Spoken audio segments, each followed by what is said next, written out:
Council is an invitation to find our collective story. It's a way for us to listen to our shared values and create meaning. We've come to Salinas Valley State Prison, which is a level 4 maximum security prison, with a pilot program to engage a group of inmates who felt the calling to become leaders, to actually learn how to facilitate council practice and ultimately carry the practice for other inmates on the prison yard.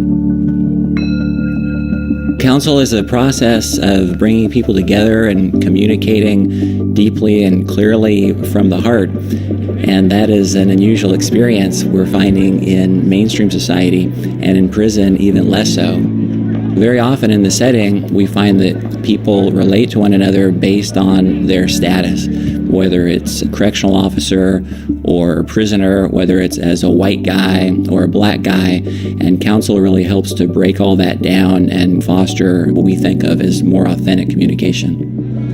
I see it as a benefit all the way around. Inmates want to create a culture that benefits them and they can see the good in it. It's a benefit to the staff because that's one factor or many factors that will contribute to lessening recidivism. Many of these guys are getting out, and those who aren't are impacting those who are getting out. If there's nothing to support a change in mentality, they're going to move back out into society and adopt the ways that got them in there in the first place. We need to do something to stop that from happening. There are 5 elements to council. We create a circle so we know who's there. We create a center so there's some place to understand that there is commonality here. There's a threshold that allows us to step into this way and leave behind the pace and the craziness of the outside world and be together in a more intentional way for a little while. And the last element of council is we have a way to step out back into the world. I chose this rock because my sisters always tell me I'm the rock. Talking to them, they always tell me, we need you, we need you to come home, we need you to do this. But little do they know, I look at them as being my rock, because without them, I probably would have been checked out a long time ago. I used to look at mistakes in a way as real bad things. But I started to understand more and more in life, like things happen that you may get better. Instead of my dad being my biggest influence, which I wish he would have, I wish he was more involved in my life, but I have to give that to my father-in-law, and rest in peace. To hear grief that you're carrying and haven't accessed come through the words of somebody else and all of a sudden resonate just opens your heart. There's so much that I have lost. I lost my dad, I lost my grandma, I lost 2 of my aunts, I lost my freedom.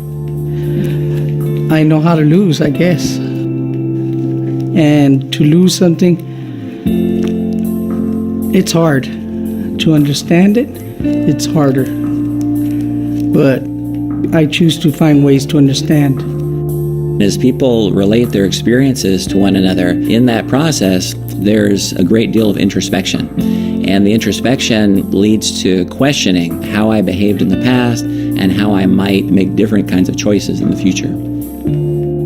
I think anytime you know that you're listened to, appreciate and understand each other a little bit more, I think your chances for resolve are much higher. And I think that's what council does. To dedicate this to the families of my victims.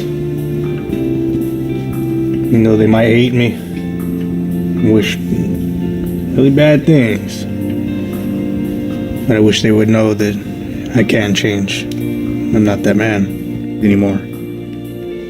I lost somebody close to me not too long ago, and the best thing for me to do was be with my brothers. Because if I wasn't able to be around them, there would have been a victim that I would have took their life to fill that void of what was taken from me.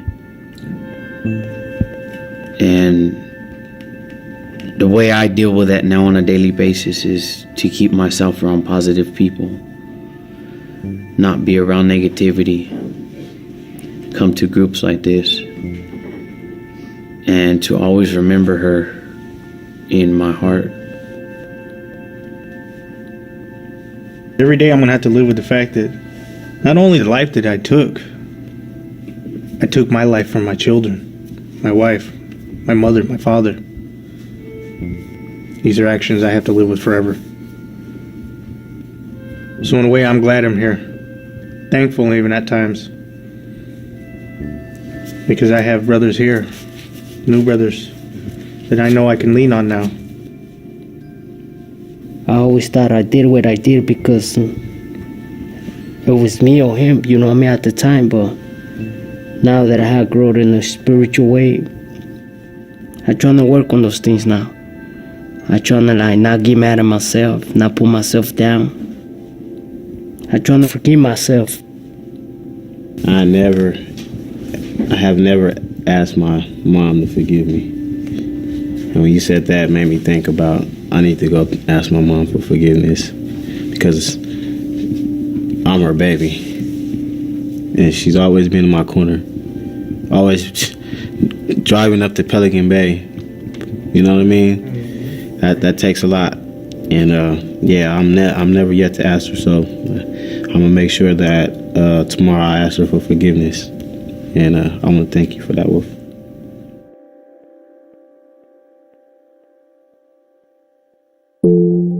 This work is incredibly powerful.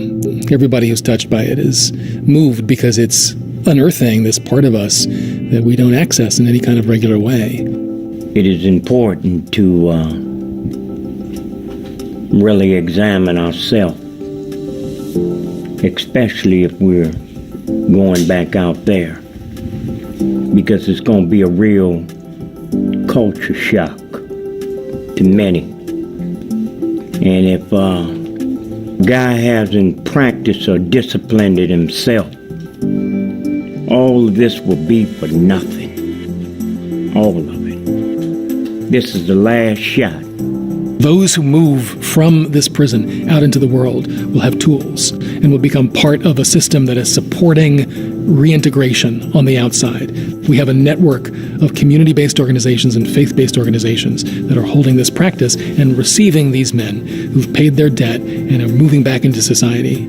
If you can impact a level 4 maximum security prison, you have no excuse. You can impact a city or a county, or if you want to go on a macro level, a world. I'm fortunate enough to be able to go home, and I've been fortunate enough to meet some good people. And I'm going to take these teachings and these stories back home with me. When you allow yourself to be moved by somebody's story, even when you leave counsel, even when you step out of the room and onto the yard, you can't pass by that human being in the same way again. They're not your enemy anymore because your heart has opened and you feel empathy towards them. And be able to carry that back into society creates a continuum of care that allows us to really support the reintegration of these prisoners in a good way.